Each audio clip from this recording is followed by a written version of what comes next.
Today is April 18, 2023. My name is Nancy Parrish, and I'm a retired judge from the Shawnee County District Attorney's Office. Also with me today is former Representative David Heineman, who is our videographer for this session, and I think most sessions. Also here is Joan Wagnon, and both Joan and David have done many hours of volunteering for the Kansas Oral History Project. Today we are at Washburn University School of Law to conduct an interview that is part of the Kansas Oral History series examining the judicial branch of government in the last quarter of the 20th century and also the first couple of decades of the 21st century. In these interviews, we're learning about the courts and also their relationship with other branches of the government from the eyes of those who were directly involved. And today I will be interviewing an individual who was very directly involved in the court system, and that individual is Ron Wurtz, who has described himself as a career public defender. He's worked both in the state system as a public defender and also in the federal system. The Kansas Oral History Project is a not-for-profit corporation, and it's organized for the purpose to collect oral histories from individuals who have both made and also modified and shaped public policy. The interviews and the transcripts of these interviews are available through the Kansas Historical Society, State of Kansas Library, and also ksoralhistories.org. The project is really funded through individual contributions and also a grant from Humanities Kansas. So Ron, I want to thank you very much for being willing to contribute to this perspective of the Oral History Project. And we're going to start a bit with background. I did a little bit of research, and what it says online is that you were born in Concordia, but you grew up in Greenleaf, Kansas. So why don't you tell us a little bit about early life in Greenleaf? Okay. Yes, I was born in Concordia. I'm told that my mom went to Concordia from Greenleaf to birth me in the middle of a snowstorm. Oh dear. It's about 60 miles west of Greenleaf, but I grew up kind of on the main street of Greenleaf. My folks owned the newspaper there, the Greenleaf Sentinel, and I went to the grade school and high school there, which was right in the middle of town. I was the last class to graduate from Greenleaf before the consolidation happened. And then immediately the school burned down. So I always declined to say that I had anything to do with it, but that's what happened. I'd always wanted to be a lawyer. Well, once my eyes went bad, I wanted to be a lawyer. When I was a kid, I wanted to be a federal FBI agent. But my eyes went bad, and back then you couldn't be an FBI agent any more than you could be a pilot. So I decided, well, then I'll be a lawyer. And ever since about the 8th grade, I decided that I wanted to be a lawyer. So why did you decide, I mean, other than the FBI, was that of your options? Well, it was, I don't know, a fascination with people and the courts. My folks, being newspaper people, told a lot of stories, and I got to know through them a lot of the movers and shakers in Washington County, which was the lawyers and doctors and people around the commissioners. I used to go with my mom to the courthouse, where she would do the courthouse run and write the news from the courthouse, so I knew the sheriff and the judges and all that as I grew up, and I guess it just became something I wanted to do, something that sounded like fun. So and surprisingly, it stuck. Yeah, in eighth grade. That is great. And you went off to school at Washburn. Yes, I did. You want to talk about undergraduate and then into law school? Yeah, well, undergraduate, I went to Washburn because they had a law school. And back living in Washington County, KU was a no-no. I mean, K-State was the real college in Kansas. So I grew up presuming K-State, but they didn't have a law school. So I was going to come to Washburn. And very fortunately, Washburn was really good to me. They gave me a scholarship. I got to come down here. I may not have attended Washburn without the financial aid they gave me. But I came down here, and I suppose my primary focus, other than getting the degree and moving on to law school, was ROTC. This was the middle of, I came to Washburn in 1966, and that's when the Vietnam War was ramping up significantly. And my dad having served in World War II, and well, my uncles and everybody, there wasn't any question that I would serve if I needed to. But I joined ROTC, and they had an Air Force ROTC unit here. And so I was selected eventually to the Professional Officer Corps, the senior group, and I got a commission in the Air Force from ROTC. I was also a member of Alpha Delta fraternity. They were great to me. It gave me a job as a house manager and a place to sleep, and a lot of fellowship too. After my commission, the war was starting to shake. It was to run down in 1970, and I applied for an educational delay to go to law school rather than going in immediately to serve in one of the other functions of the Air Force. And luckily I was granted that. And so they gave me 3 years to complete law school. I had a deadline. And so I had an educational delay. That was my junior year. I met my wife. I was going to ask about that, because we're going to get into the personal side a bit also. Yeah. So you met Alice. I met Alice in '68. We were both had jobs here in Topeka and ran into each other. And she was in college at Mount St. Scholastica in Atchison.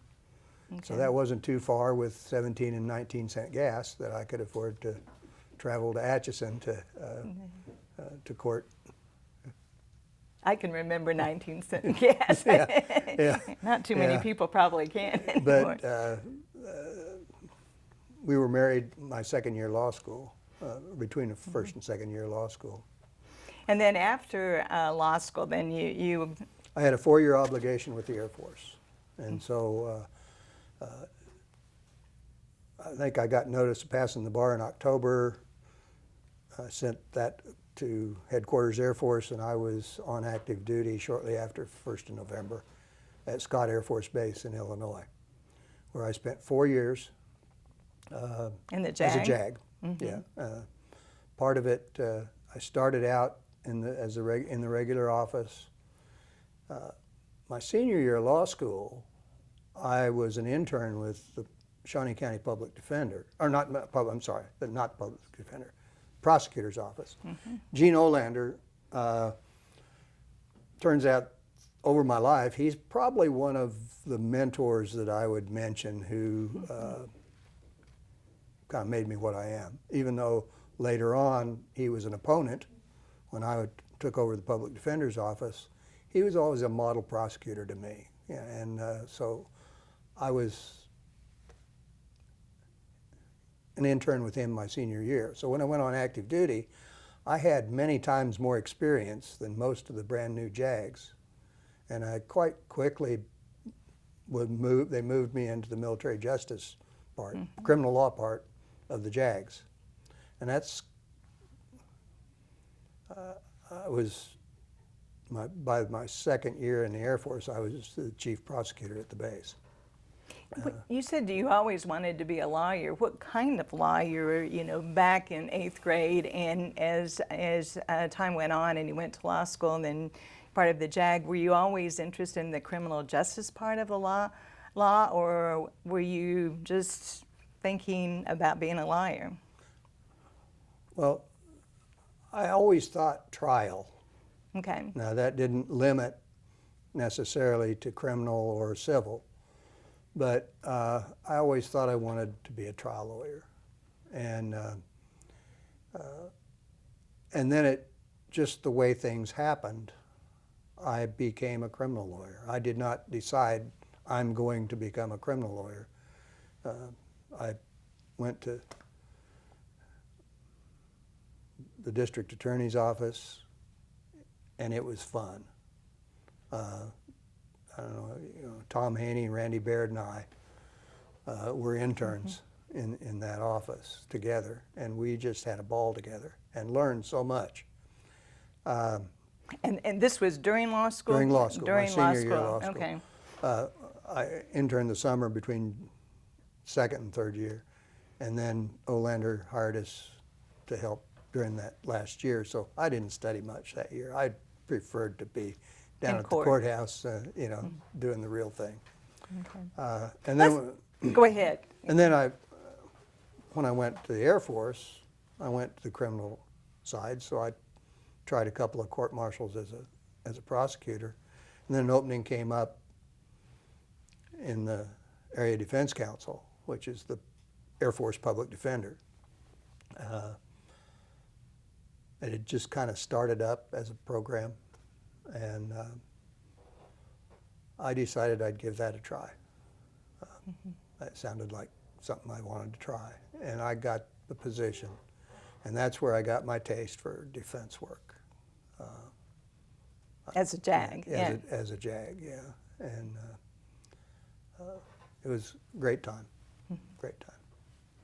And then after you've completed your obligation, you came back to Topeka, Yeah, correct? I went back to Mr. Olander. He hired me as an assistant district attorney. Again, with my old friends, Tom Haney and Randy Baird, and worked in what he had gotten a grant to do what was called the Major Offender Bureau. And I was assigned to that. Tom and I ran that program. We prosecuted those who had 3 prior violent felonies. And our policy was you plead as charged, or we go to trial. And the only thing we would do as a plea bargain was give up what was then the Career Criminal Act. And we wouldn't double their sentence, but they would take the maximum sentence. So we tried quite a few cases, as you could imagine, in that circumstance. So that's... And you did that for what, about a couple of years, 2 years? Yeah, I got out of the Air Force in '77, and then in 1979, the Public Defender Office had an opening. The chief public defender quit, and Brett Robinson was the public defender then. Okay. And there was an opening, and harking back to how much I enjoyed having a real live client beside me in the Air Force as the Area Defense Counsel, I applied to be a public defender. And that was back when the courts supervised, it was the supervisors of the aid to indigent defense. It was supervised by the Supreme Court, and Justice Fromme, I think, was in charge of it at that time, or was designated justice for that. And Judge Vickers was administrative judge here, so he was kind of the public defender office supervisor, if you will. He didn't do much to supervise, but he helped with budget matters and that sort of thing. And so did the judges do the hiring of the Yes. public defenders back then? So it's a way different system than it is The judges hired, and there were 2 of us that wanted the job. I was in the prosecutor's office, and one of the members of the public defender office also applied, Max Rowinski, and we kind of went head to head, not literally, but we were the two candidates that were considered. And I'm told that there was a tie among the vote. And was this all of the judges voting? All of the judges. And at that time, how many judges were there? Like 6 or so? About 6, I think. Yeah, okay. Probate. Many less than there are now, because we have 15. Yeah, I think there were 6. I think there were 6. Well, there would have been an odd number. There was probably 7.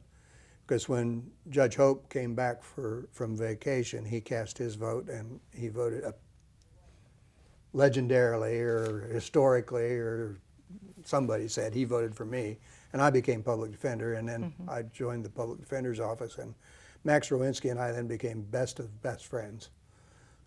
He was my deputy, and I was afraid there'd be a problem, but there certainly wasn't. Max and I got along famously, and he was a great lawyer to have with me too. So I joined the public defender's Shawnee County Public Defender in 1979. Describe what it was like then working in the state system and representing defendants, because I assume you had some folks that committed, some pretty serious crimes, and your office was representing them at that time. And any impressions of what it was like back then? Because we may talk a little bit later about how it is now, and also compare it to the federal system. Well, it was back before guidelines. You have to remember that. Sure. And and it's back when a life sentence meant 15 years for parole. There were no mandatory sentences. Well, I guess with firearms there were some mandatory requirements, but they were much more limited in terms of time than they are now. And there was parole. And so the penalties were quite severe, obviously. You get a life sentence and you're eligible for parole in 15 years. Of course, that doesn't mean you make it. But that was somewhat different, but we didn't know it because it was the worst crime you could have. Now we've got the death penalty. So if you want to talk about changes, I think the two major changes in the criminal law system to do with sentencing are the increase in the length of sentences and which is guidelines, Sure. and the death penalty, which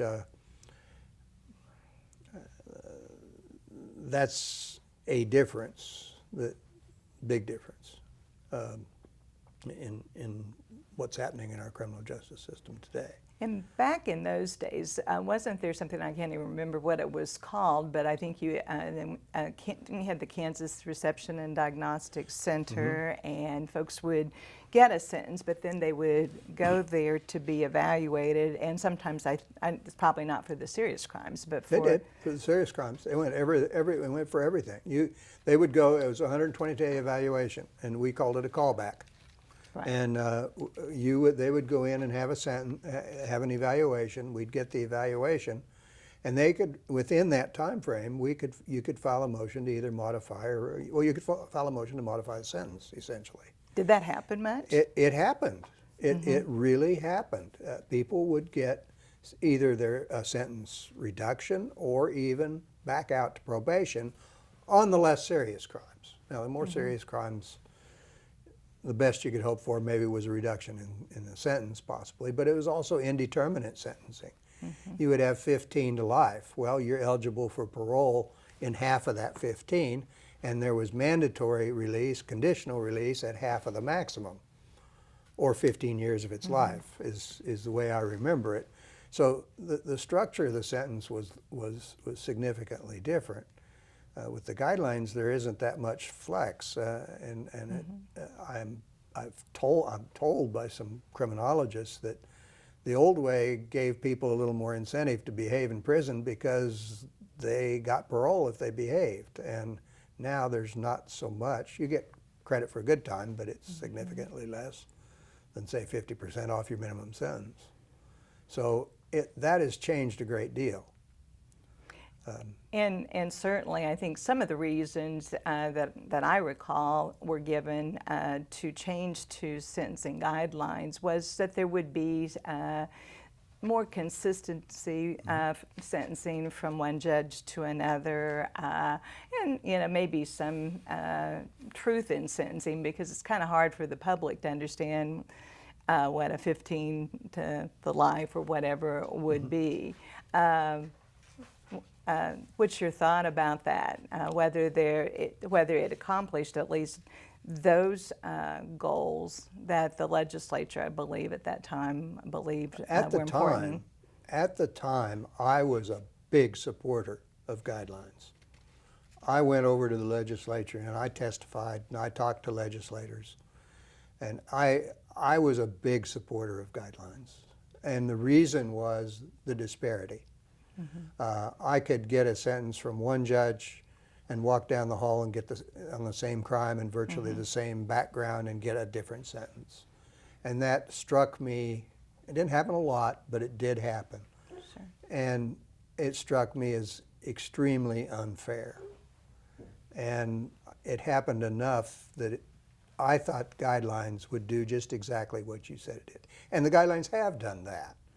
But the unintended consequence is the sentence, when the legislature, policymakers started making sentences longer, more serious, and increasing the numbers of crimes, it had an unintended effect.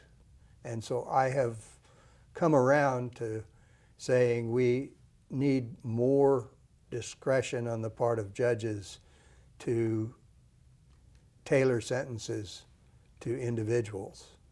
And so I think I was wrong back then. But it's for something I didn't foresee, and a lot of policymakers didn't foresee.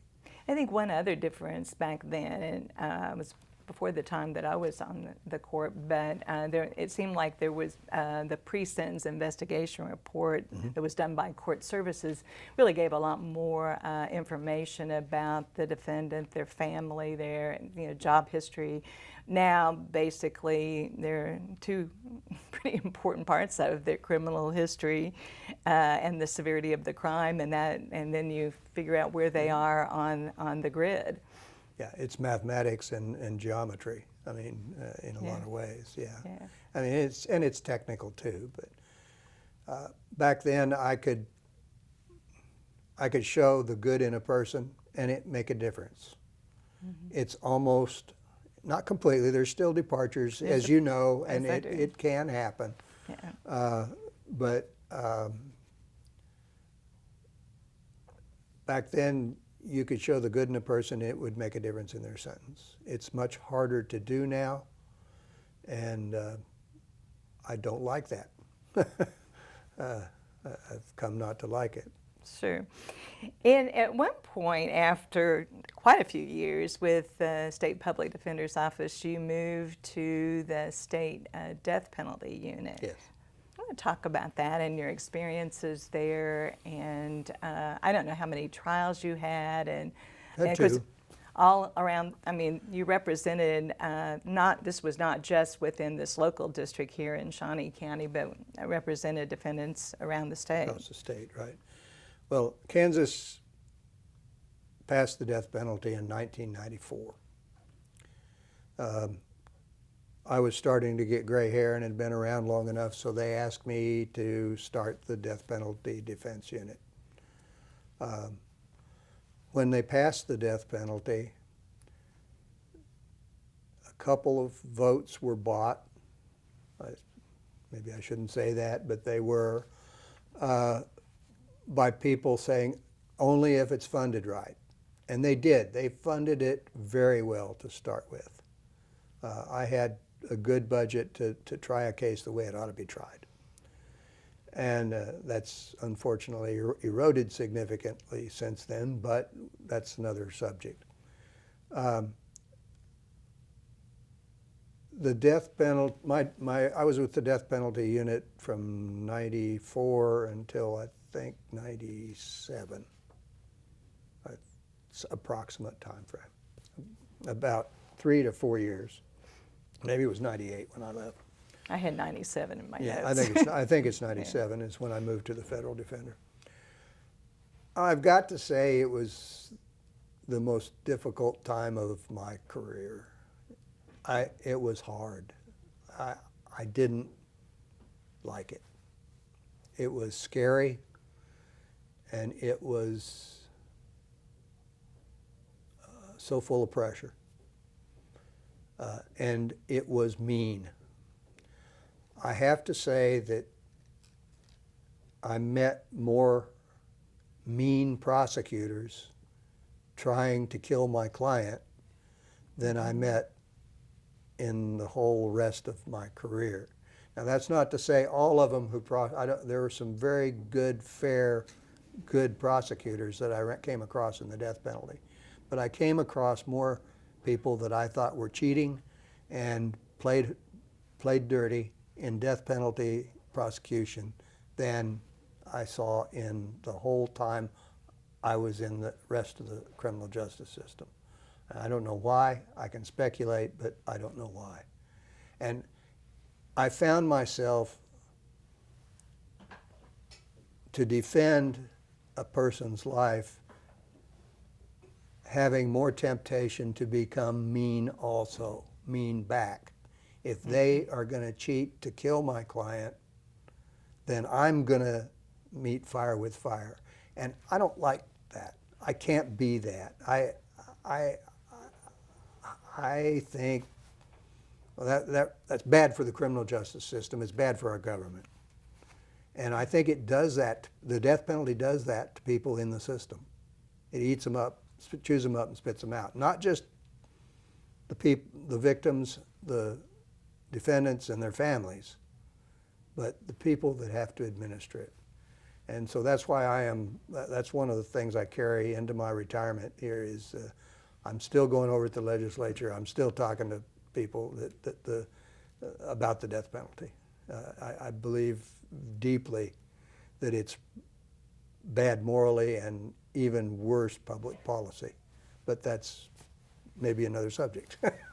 Well, and I think we need need to talk about that. Yeah. As a judge, one of the things that we received training on was death penalty cases, and I don't know that I remember all the particulars, but one was that one speaker said, death is different as far as a different type of trial, different type of proceedings, and so I don't know if there's other things you might want to say. You had 2 trials?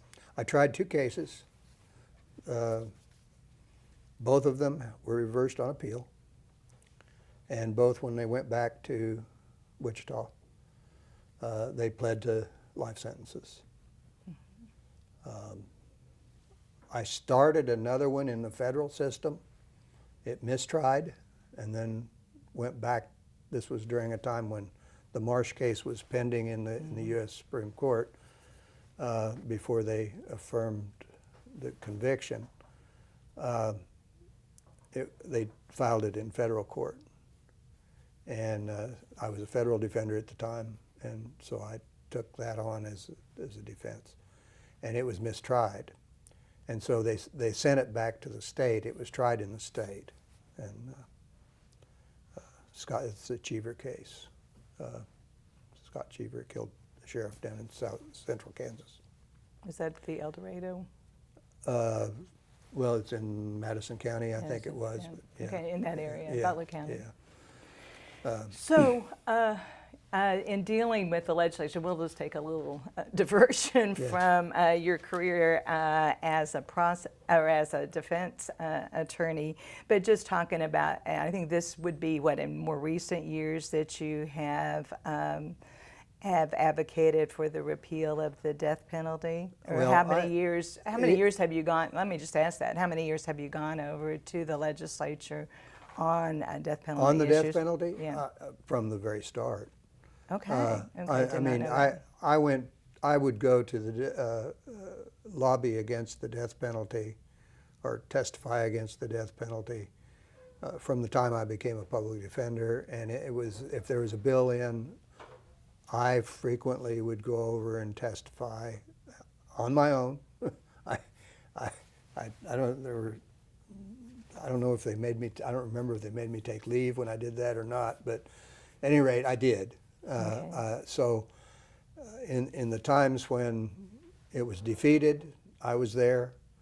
And when it finally passed and Governor Finney let it become law without her signature,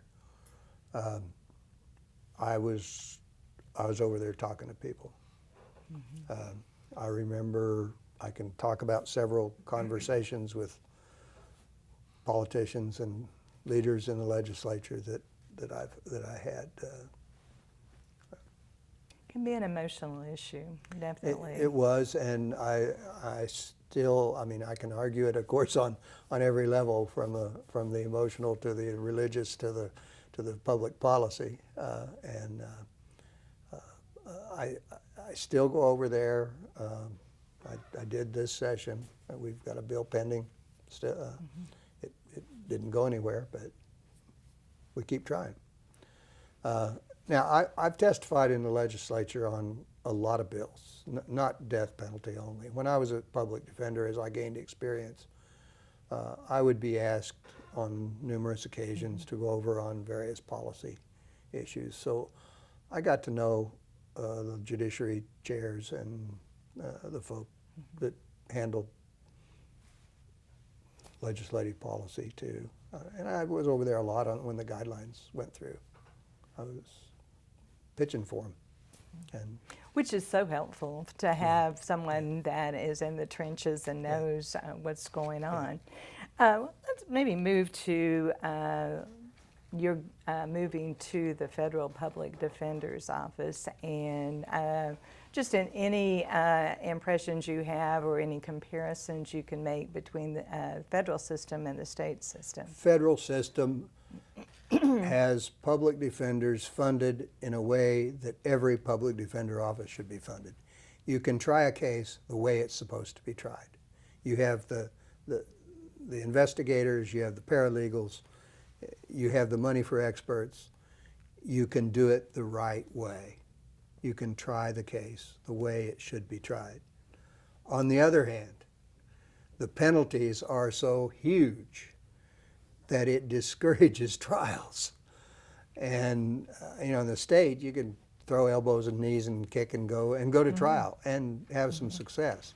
In the federal system, I found that people are became scared of trials faster. And so that was bad, but in order to investigate the case, to file the motions to try to get the deal, which is likely to come at about a 95% plea rate in federal court,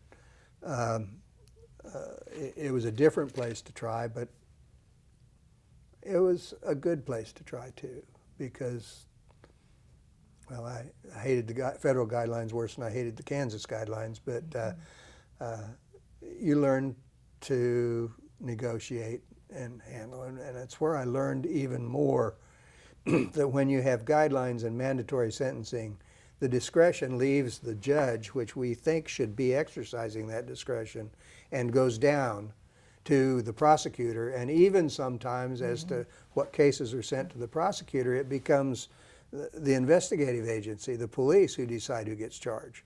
And that's not right either. We need some work on that. I think we should have the decision on crime made by the people we think make the decisions, and that's the judges. And you should fund the investigators, you should fund the defense and the prosecutors fully so that they can get the right information to the judges to make the right decisions.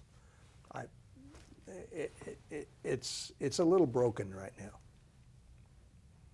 What would you do to fix it? It have to be a change in law, I assume, and Well, maybe in just procedures and policies. I think things are changing to some degree. They're making some changes to the federal system right now. The unadjudicated conduct, you can be acquitted of a crime. Say you're in charge with 10 drug offenses, you win on all but one, but they consider the weight of all of them in order deciding what your guidelines, sentence yeah. is. I mean, that just rubs me wrong, or always has, and most, they're doing something about that now. They're moving to try to fix some of that. Guidelines can be made fair, and I think there are people in our system that really care, and they're trying to make it better. But you need to have smart and dedicated people in the prosecutor's office and in the defense office too, so that we say it's an adversary system. Let's make it truly adversary, where both sides have the resources necessary to really find the facts and present the information to an impartial authority. On that point, I saw in some of the information I read about you that you had been a member of the board of the Indigent Defense for, I don't know how many years you are on it, whether you're still a board member, but it seems to me certainly that is for the state side public defender's office, that board is really important to get the message to the legislature about the funding. Do you want to speak about how many years you were on the board and just what all the board did in order to try to get more funding for public defenders across the state of Kansas? I served the maximum you can serve on the board. I served 2 terms. It's 8 years. And when I was replaced, having served the maximum time that I could serve, I was the chair of the commission, or the board.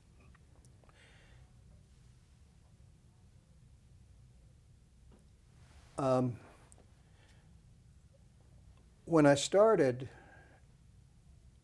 the board was, well, a little history. I was like on the aid panel way back when the public defender, when bids started, I was there. I was there for the transition. And when it changed from court supervision to executive supervision, a good change. When I left to go to the federal system. When I came back, it seemed like the public defenders, the lawyers who are doing the work, were not participating in the policy the way they did back when I was there. We used to show up at meetings and get asked to leave sometimes. But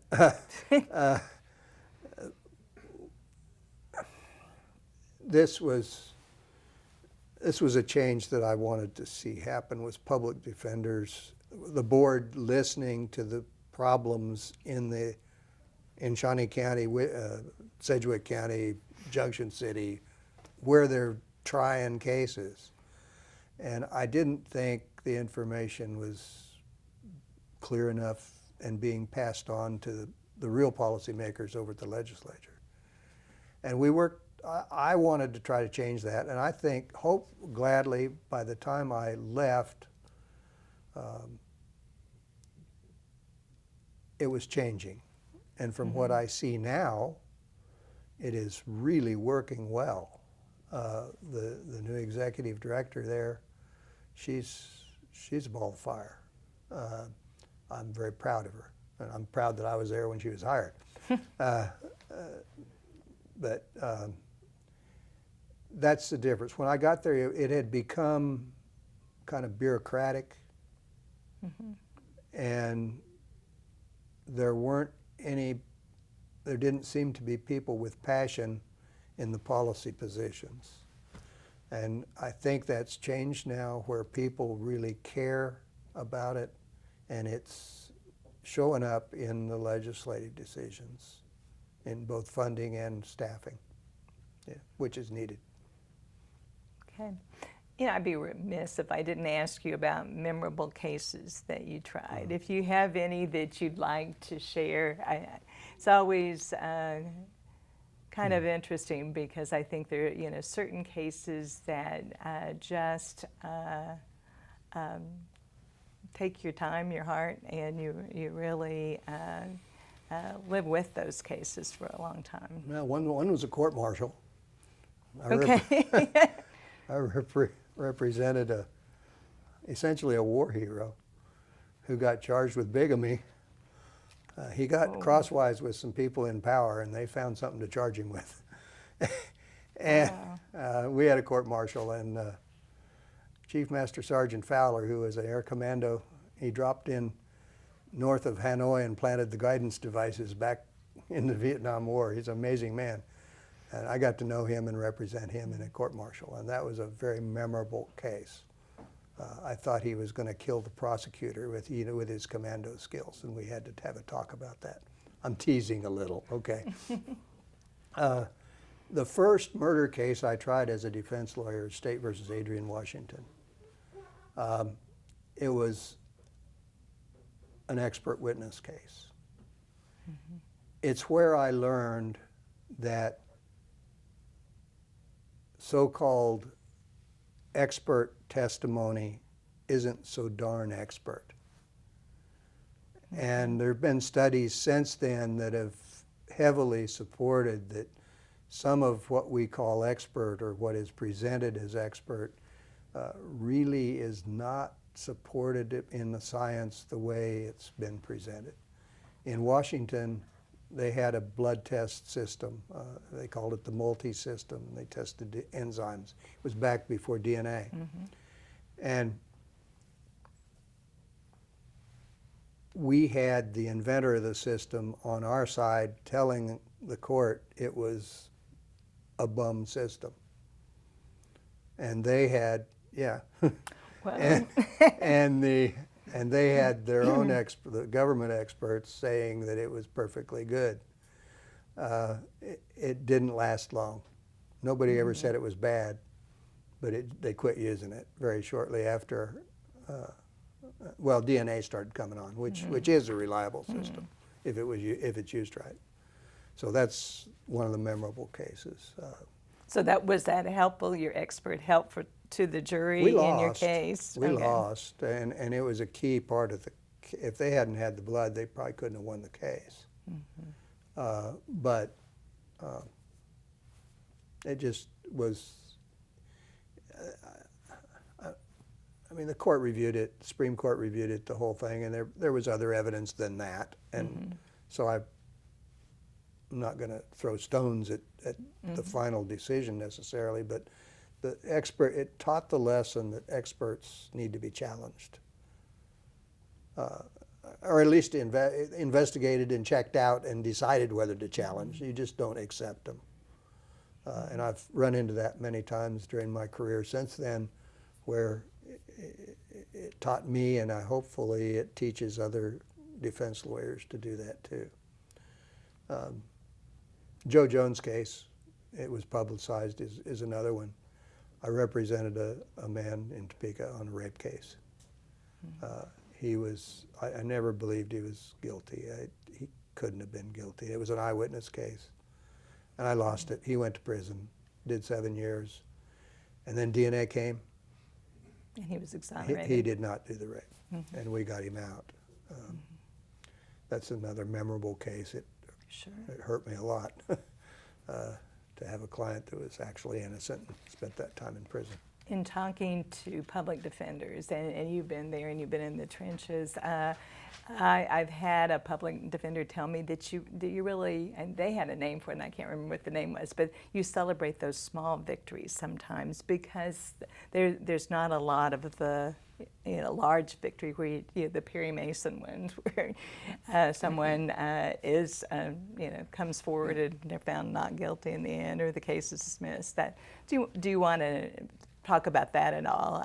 Because emotionally it would be difficult. The prosecutors have a lot of resources many times that the public defender doesn't have. Yes. Well,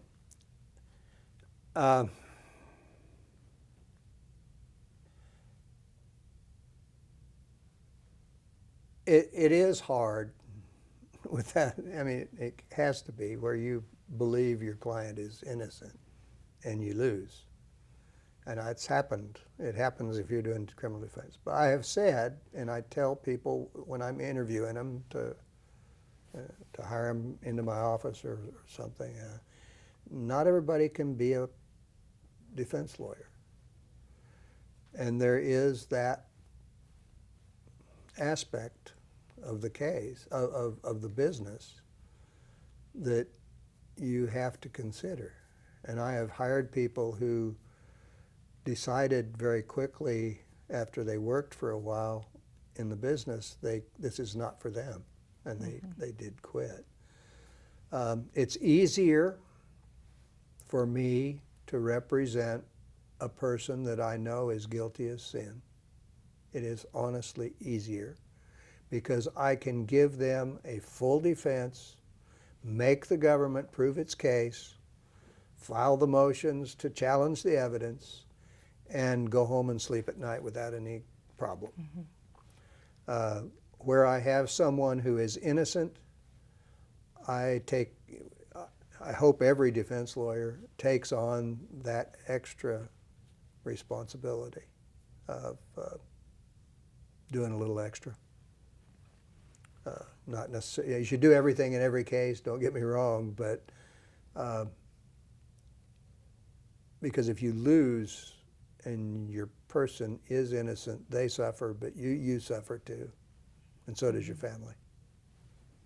You've been involved, I don't know how many years, but part of the Criminal Law Committee. I know the TBA one, and I think you have been at higher levels as well. And one of the projects that I know that you've been involved in is the Expungement Project in recent years. Do you want to talk, or would you talk about that? That's one of the fun things. Yeah. Yeah, you've helped too, so you know. I have. You've come and helped us with the Expungement Project. People come in and get their record wiped off because they've served their time. They've done their duty. They're now good citizens, or they're trying to be good citizens, and you can get something positive done for them. They don't have to disclose an old conviction when they're trying to get housing or a job or whatever. It is a great law that needs some improvement. I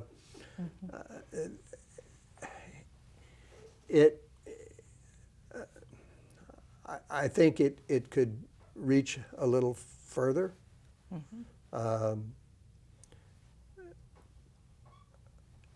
Gun rights, Kansas expungement doesn't help you possess a gun at all. Now, I'm not a gun nut, but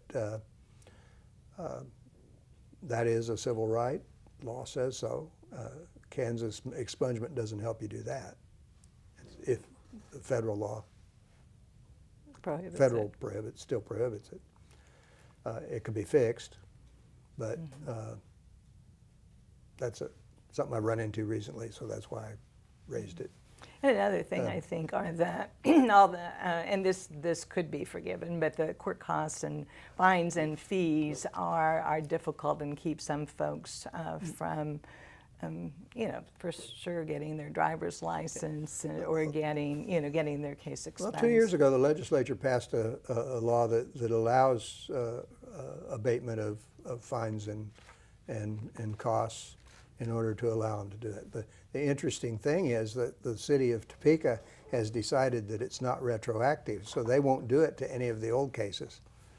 And we've got a case that in the clinic where I'm working now that could go up on appeal on that question, but I was surprised that they took that position. But And talk just a little bit, because currently you've, and I don't know how many years you've done this, but you are working at Washburn Law School on the criminal side of the law clinic, and just talk about your experiences there. And well, I think 4 years ago when John Francis moved to the doctrinal side, he'd been the chief, well, he'd run the clinic criminal aspect for I don't know how many years, a lot of years.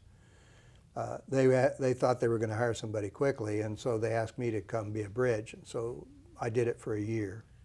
And then COVID hit, and they decided not to go any further. But then this year, I did it again, and they've, to get the criminal division set up.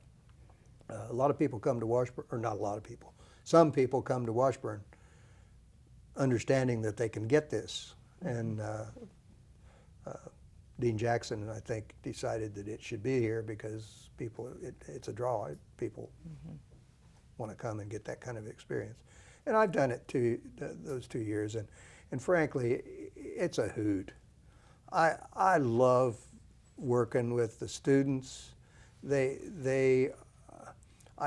I've said several times, I think the students today are smarter than I was, all of them. Maybe not, maybe not, but they're good. They're good kids. I think our profession is in good hands from the ones I've met. And yesterday, I had 2 students. We went over and tried a jury trial, and in your old courtroom. okay. And it was a wonderful experience, especially with a not guilty. Well, that's a way Yeah. for them to have a great experience. So the law school needs, I believe, to have a practical aspect, and Washburn has always been been pretty good at that. And so it's not only been fun to me, it's felt like in my retirement, I retired from the Federal Defender's Office in 2013. And sort of retired. And then I did, this has been a great, felt like I could still be useful in my dotage. I don't think it's dotage. You also have been pro-temming, there's periods of time you've been pro-temming for the court. Do you want to mention that experience and what kind of cases you were hearing then? Well, they were mostly misdemeanors. I was, when Judge McNish quit doing the senior judge, he was handling most of the misdemeanors, I think. And then when he quit, I was approached to see if I could help out. And I got a different perspective. I mean, you know that. You were a practicing lawyer, and then you took the bench. Yeah. It's a different look, a different view. I enjoyed it a lot. I tried a couple of felony jury trials too, but mostly misdemeanors. And I would like to see the misdemeanors treated like felonies, that they have a full. I wish they had the same rights. I mean, some of them, if they're not going to penalize them, they don't necessarily have a right to a lawyer. I think they ought to have a right to a lawyer every time, because it does have consequences down the line. I would like to see that happen. I realize that's a tremendous expense, both for the city and the county, to fund a public defender office for all the misdemeanors and traffic offenses and stuff that are filed. But I'd like to see that from an ideal standpoint. They do have court-appointed attorneys, They do, and but they have high caseloads. They have and extremely high caseloads. I took an interest in that and actually went out and talked to them and looked at their caseloads, and I was curious, and they work awfully hard, and they do a good service, but they don't try enough cases. No. So, it's, Well, we haven't talked very much about your personal life other than that you married the second year of law school. You, as kind of as a closing, you want to talk a little bit about family life and your life as a public defender, how that affected family life, or did it? oh, sure, it affected family life. I married in 1971. Alice has been foursquare supportive of me. She was a teacher. She taught at Topeka High as a math teacher at Topeka High, so she worked too. We have 2 kids. One is works for Bristol Myers Squibb. He's a research chemist, and a daughter who is in development. She's works for a private school in California. So we've got kids and grandkids on both coasts, New Jersey and California. Public defender, at times, as any law practice can be, public defender I don't think is necessarily any different than any law practice, becomes all-consuming. And there were times when I know the public defender, my job, got in the way of being a dad and a husband. It came first for periods of time. Not overall. I tried hard to say that the family is more important than my job, but there were times that it did take precedence from the work that was coming at me. And my family they knew that. And they understood. They understood. The crunch of time, Yeah, I mean, it was... Yeah, they understood. And if I had to miss a swim meet or an event of some sort, there was disappointment, I'm sure.